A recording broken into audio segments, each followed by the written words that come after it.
pas fort loin pour trouver votre gîte. On vous fait prisonnier.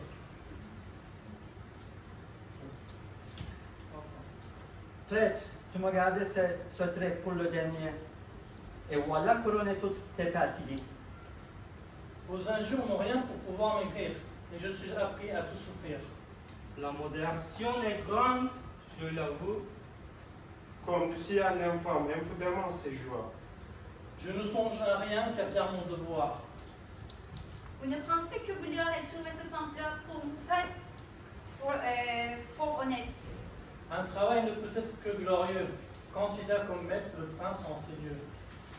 Mais tu t'es su en devant main charitable, ingrat, t'as retiré d'un état misérable. Oui, je sais quel secours j'en ai pu recevoir, mais l'intérêt du prince est mon premier devoir.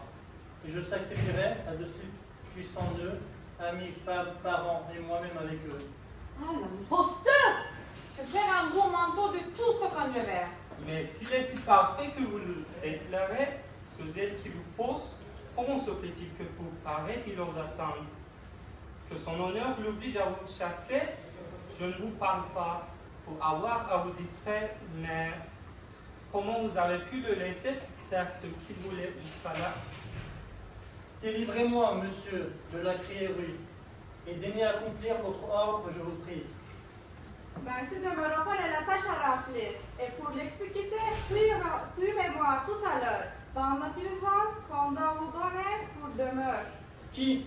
Moi, monsieur? Oui, vous. Pourquoi donc la prison? Ce n'est pas vous à qui j'en me rends les ordres.